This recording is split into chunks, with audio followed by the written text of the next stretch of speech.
আসসালামু আলাইকুম। আমি আপনাদের সাথে কিছুক্ষণ লাইভ কথা বলতে এসেছি। আম, আপনারা আমার জন্য অবশ্যই অনেক করেছেন।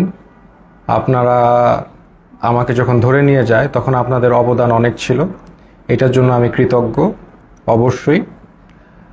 আমি যেই কারণে আজকে লাইভ করতে আসলাম যে যেখানে আপনারা সবাই যেহেতু স্টুডেন্টরা আন্দোলন করেছে আমার পক্ষে, যেটা আমাকে সাহায্য করেছে, আল্লাহ সুবহানাহু ওয়া তাআলা তো সবচেয়ে সাহায্য করেছে, তো অবশ্যই আলেম ওলামারা আমার ব্যাপারে ফেসবুকে অনেক কথা বলেছেন, তার জন্য আমি কৃতজ্ঞ। তো আমি আসলে সবার কাছে কৃতজ্ঞ। অনেক আইনজীবী আমার জন্য দাঁড়িয়েছে, তাদের কাছে আমি কৃতজ্ঞ। এমনকি কিছু পুলিশ আমার নিয়ে তারাও প্রতিবাদ করেছেন যে আমাকে কেন ধরা হলো। তো সব কিছু নিয়ে আমি সবার কাছে কৃতজ্ঞ। তাই এর বিনিময়ে আমি হয়তোবা কিছু দিতে পারবো না, হয়তোবা একটা গল্প দিতে পারবো। আমি আপনাদের কাছে একটা গল্প প্রেজেন্ট করতে এসেছি।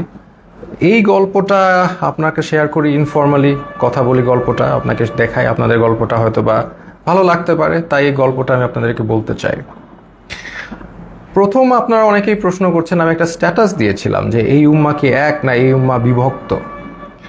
আমি স্ট্যাটাসে বলেছি যে আমাকে ধরলে আপনারা কি করবেন। এটা কেন বলেছি, আমি কেন আগের থেকে এই কথাটা বলবো, বা এর উত্তর হচ্ছে, আমি আসলে আগে থেকে জানতাম আমার নাম হানাদার লিগার বাহিনী, আমার নাম এসেছে। প্রথমে গল্পের শুরুটা হচ্ছে, আমি একটা টাইমে দেখা যাচ্ছে আন্দোলনটা দমে যাচ্ছিল। তো তখন সাদিক ভাই উনি আমাকে আসলে বলেন যে আমরা কি করতে পারি এখন, মানে আপনাকে ধরলে হয়তো বা আন্দোলনটা আরো চাঙ্গা হবে। তাই আমি বললাম, না, আমাকে ধরার সম্ভাবনা কম, আমাকে ধরাটা বোকামি হবে, কারণ আমাকে ধরলে জনগণ আন্দোলন করবেই। তো এইটা আমি মনে করি না আওয়ামী লীগ এরকম বোকামি করবে। তো এইটাই বলেছি, বাট আমাকে যদি ধরে তাহলে আমি ব্যবস্থা করব। তো তাই আমি এই এই কথা সূত্র ধরে আমি দিন যাচ্ছিলাম যে আমাকে ধরার প্রশ্ন আসে না। বাট আমি তারপরও প্রস্তুতি নেওয়া শুরু করি, আমি বিভিন্ন একটা নামের লিস্ট করি যে আমাকে ধরা মাত্র কে কি করতে হবে।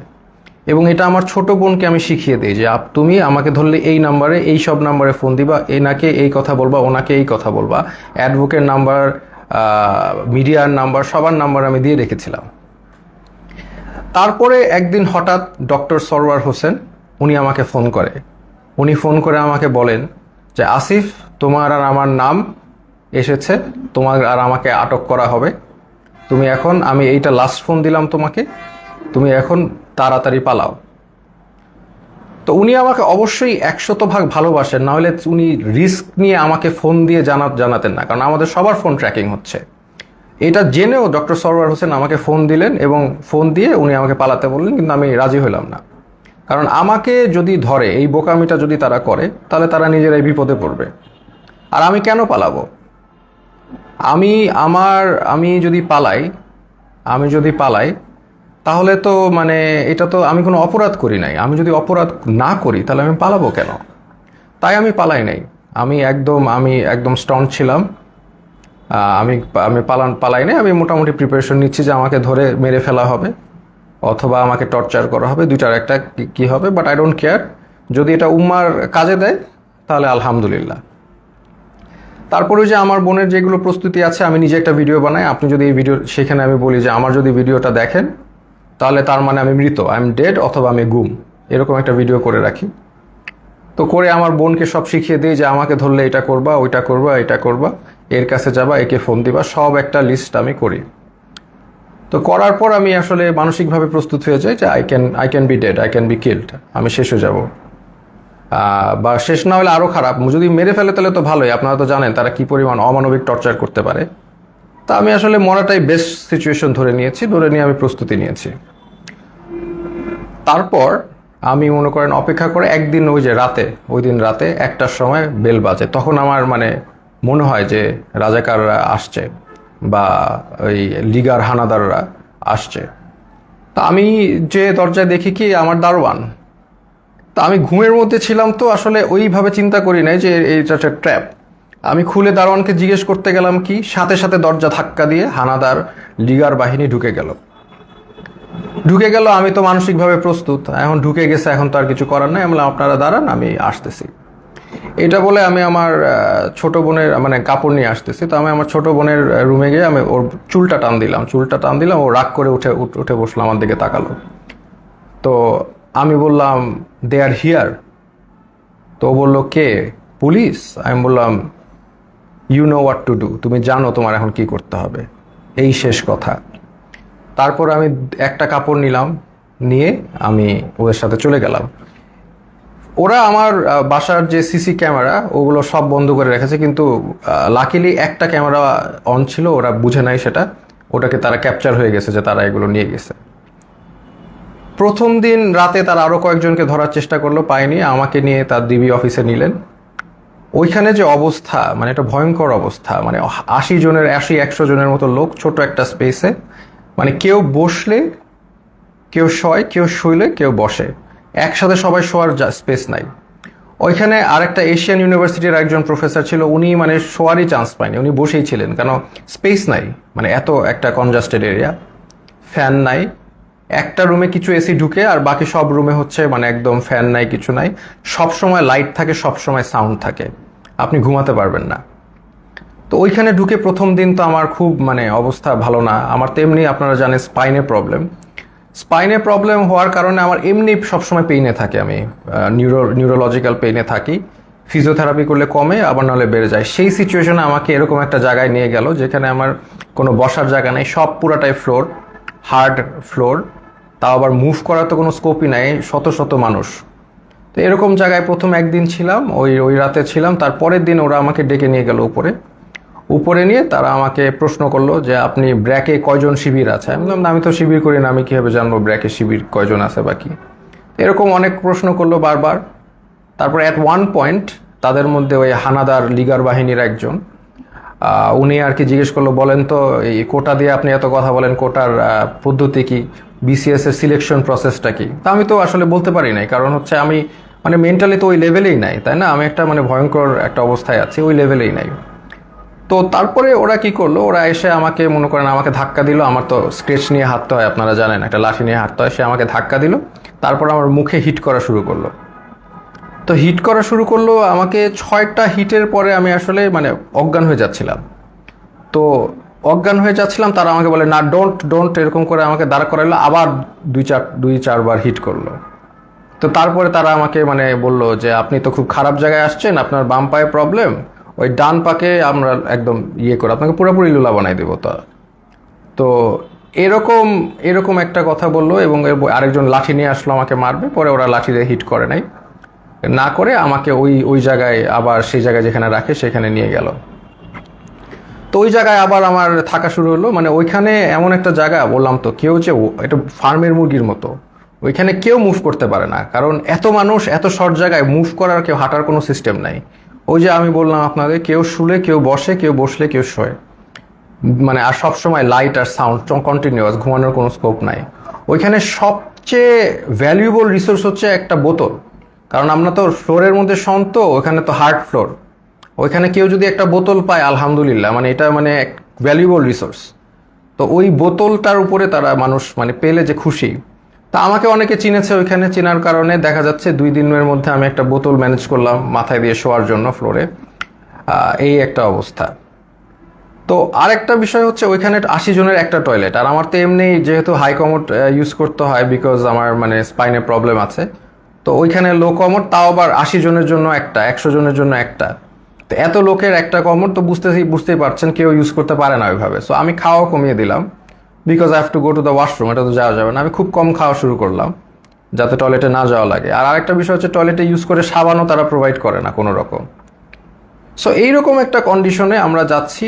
আর এরপর থেকে আর কি আসলে জিনিসটা বুঝলাম যে বিষয়টা কি, আসলে বুঝার বিষয় ছিল, এখন আমি বুঝতে পারলাম।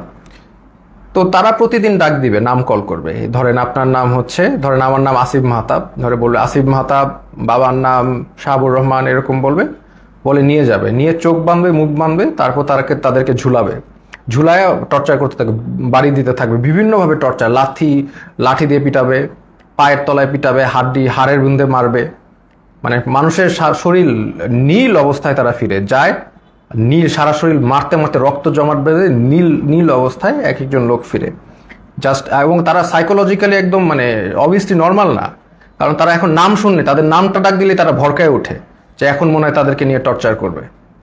তো এইরকম অবস্থা আমি দেখলাম বিষয়টা যে এরকম চলছে। তো এখন এরকম চলছে, আমি তো বুঝলাম যে হয়তোবা আমার সাথেও এরকম করবে, তারা তো বলেই দিছে আমাকে পাটা ভেঙে দিবে। তো এরকম একটা করবে এবং সবার সাথেই করছে। স্পেশালি জামাতের যারা আছে তাদেরকে, মানে জামাত যেহেতু বলে ফেলছে একবার, তাদেরকে মানে অমানবিকভাবে টর্চার করছে জামাত। আর নূর ভাইয়ের সাথেও ওইখানে দেখা হলো, নূর ভাইরে বললাম কি অবস্থা, তো নূর বলল যে যে ভাই আমাকে তো অনেক মারছে, ও হাত দিয়ে দেখালো, হাত নীল হয়ে গেছে। তো এই এই এই হচ্ছে সিচুয়েশনটা। আর ওখানে তো মানে আর সব সময় তো লাইট, বাইরে যে একটা আলো, বাইরে যে বৃষ্টি পড়তেছে নাকি এটা আমরা গেস করা শুরু করলাম যে বাইরে আদৌ বৃষ্টি পড়ছে কিনা, কারণ মোটা ওয়াল, কোনো উইন্ডো নাই, কোনো বাইরের কোনো আলো বাতাস তো আমি জানি নাকি, ভিতরের মধ্যে থাকি আমরা বদ্ধ ঘরে, শুধু আলো আর এই যে কনস্ট্যান্ট সাউন্ড, মানে এই একটা অবস্থা।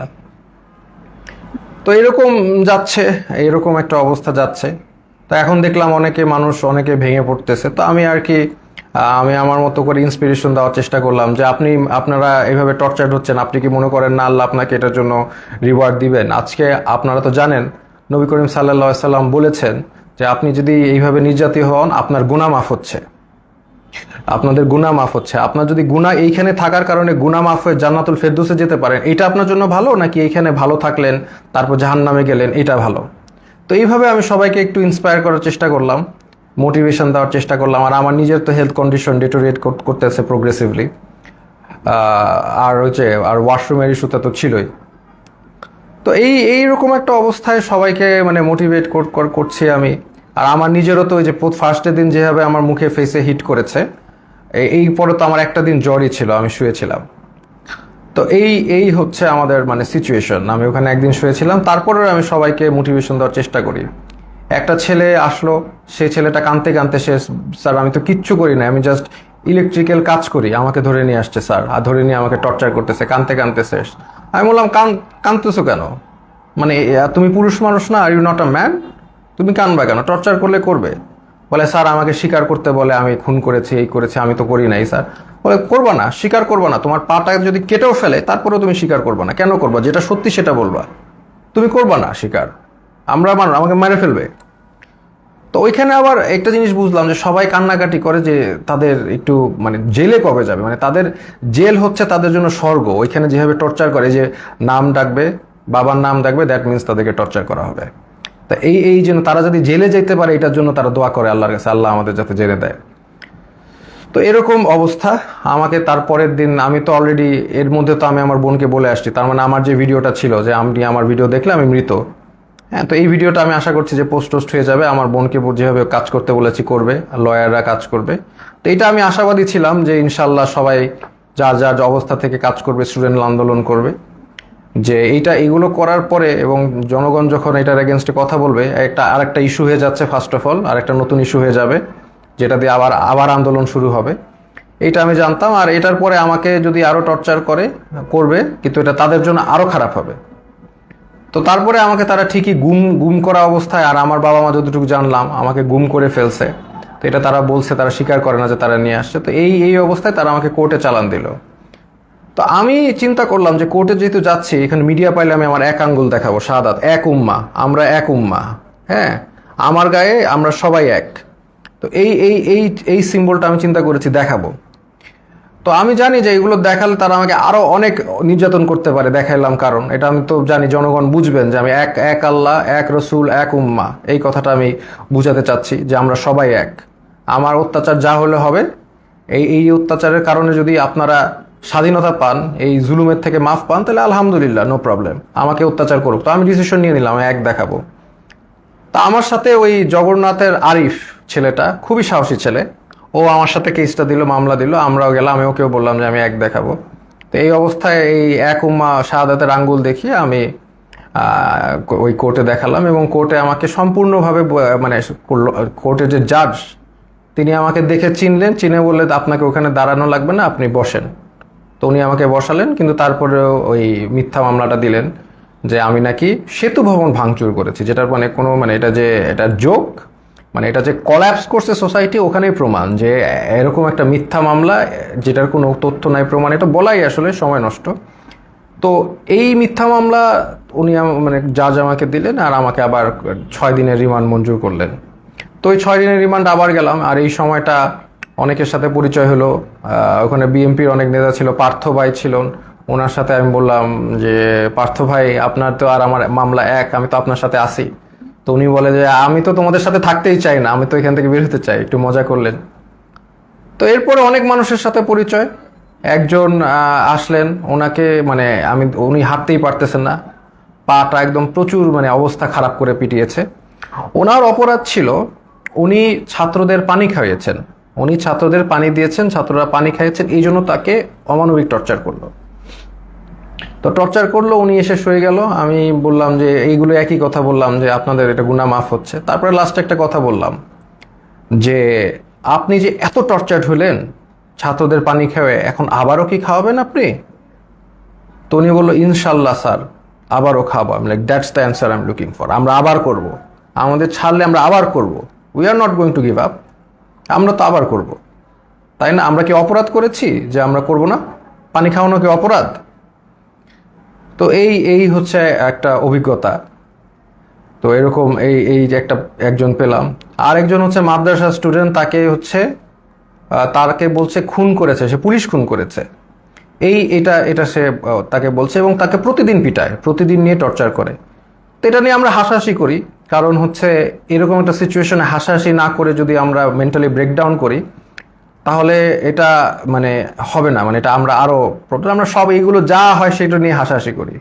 তাই আমি বললাম কি নিয়ে মেরেছে? বলে যে আমাকে বলেছে যে তুমি তো মাদ্রাসার স্টুডেন্ট, তুমি তো কোরআন পারো। বলে হ্যাঁ পারি। তো কোরআনকে বলছে অর্থ জানো? অর্থ জিজ্ঞেস করেছে, অর্থও সে পারে, সে কোরআনে হাফেজ। তো তারপর বলে কোরআনে হাফেজ এই রবীন্দ্রনাথ না কার বই পড়েছো? সে বলছে পড়েছি। তো বলে পড়লা কেন? এই অন্য এই নন ইসলামিক বই পড়া তো হারাম, এইটা বলে আবার টর্চার করলো, হাতে পায়ে পিটালো। মানে খামুক, মানে একটা কিছু বলেই পিটায়। আমরা এটা নিয়ে হাসাহাসি করতে করতে শেষ। যে বলে ও বলো, আমি বললাম যে কোনোভাবেই স্বীকার করবা না, যে তুমি যদি খুন না করে থাকো তুমি মিথ্যা মামলা দিও। বলে আমাকে আরো টর্চার করবে।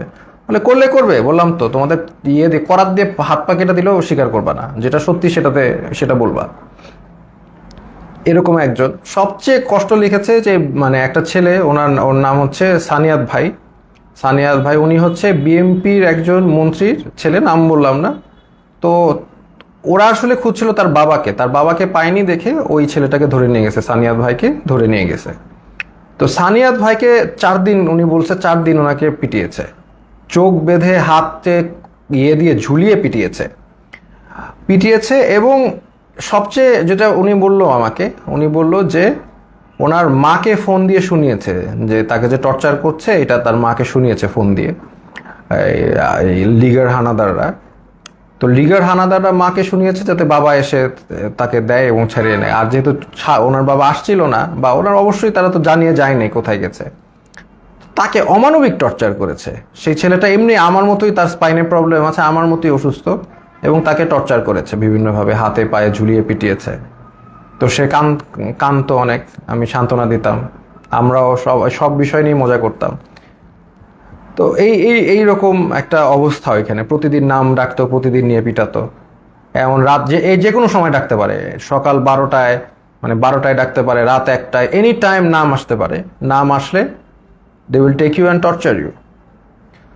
তো আমাকে টর্চার ওই প্রথম দিন যে হিট করে যে আমাকে থ্রেট দিল, তারপরে আমাকে কোর্টে চালান দেওয়ার পরে আমাকে আর টর্চার করে নেই। বাট আমি বিভিন্ন সময় ইনফরমেশন পাচ্ছিলাম, যেমন একজন মানে আমাকে ধরে নিয়ে গেছে, একজন পিটিয়ে আনছে, সে আমাকে ইনফরমেশন দিল যে আমার ব্যাপারে বলেছে যে অনেক ডিবি নাকি বলছে যে এই লোকটাকে কেন ধরলো, এটা তো ঠিক হয় নাই।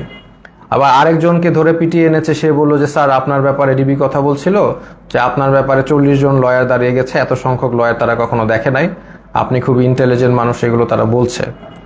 দেখা যাচ্ছে তাদের আমার প্রতি একটা রেসপেক্ট ছিল। ওই একদিন হিট করার পর তারা আমাকে হিট করে নাই, বাট দ্যাট ডাজন্ট ফরগিভ তারা অন্য যাদেরকে এইভাবে টর্চার করেছে। ফার্স্ট অফ অল, একটা পুলিশ একটা ডিটেইনিকে কখনো হিট করতে পারে না, that is a crime, that is criminal, they committed crime against humanity, তাই না? এটা ইন্টারন্যাশনাল, আন্তর্জাতিক ট্রাইব্যুনালে তাদের বিচার হওয়া উচিত। তারা যেইভাবে মিথ্যা মামলা দিয়ে টর্চার করে মানুষকে, এটা তো কখনোই মানে ইটস নট অ্যাকসেপ্টেবল। তো এরকম দিন যায়, তখন হঠাৎ তাদের দেখলাম টোন একদম 180 চেঞ্জ হয়ে গেছে। তারা তখন মানে বিএনপি যারা লিডার আছে তাদেরকে একদম খাবার টাবার এনে দিচ্ছে, সবার সাথে ভালো বিহেভ এরকম। তখন আমরা মোটামুটি আমরা বুঝতে পারলাম যে তারা আসলে বাইরে কিছু একটা হচ্ছে, সামথিং ইজ হ্যাপেনিং, কারণ আমরা তো কোনো ইনফরমেশন পাই না। সামথিং ইজ হ্যাপেনিং, আদারওয়াইজ তারা এরকম চেঞ্জ করবে না কেন? তারা ডেফিনেটলি তাদের বাইরে কিছু একটা হচ্ছে, এইটা নিয়ে তারা তাদের টোন চেঞ্জ করে ফেলেছে। এবং তারপর থেকে দেখা যাচ্ছে তারা সবার সাথে মোটামুটি ভালো বিহেভ এবং আস্তে আস্তে ছেড়ে দিচ্ছে। মাঝখানে কিছু স্টুডেন্টদের ধরে আনলো, ওই তারাও মানে অনেক কান্নাকাটি করে শেষ। এবং একটা ছেলে ছিল যাকে আমার মনে পড়ে, খুবই স্মার্ট ছেলে, আমিনুল।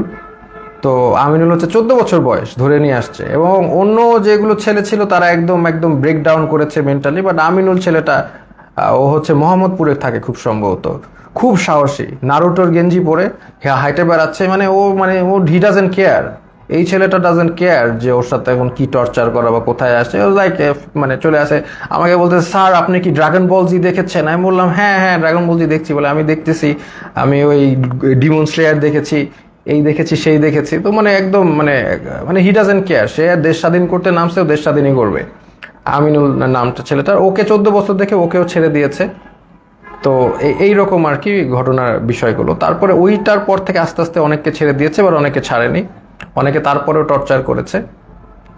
তো এরকম আমরা এই অবস্থায় আমরা অনেক দিন পার করার পরে তারপরে আমাকে একদিন ডাকলো, ওরা ডেকে হঠাৎ করে আমাকে দেখলাম যে বসালো, যে স্যার আপনি ভাই কি অবস্থা, আমরা তো জব করি, মানে যেই লোকটা আমাকে হিট করেছে এবং তারাই যেই টিমটা আমাকে তারাই আমাকে ডেকে দেখি কি মানে জামাই আদর সোজা কথা করছে। তো তখন আমি বুঝতে পারতেছি না যে কি হচ্ছে। এখন হয়তো বা বুঝলাম যে সিচুয়েশন বাইরে পরিবর্তন হয়েছে, দেখি তারা আমাকে ভালোভাবে ট্রিট করছে।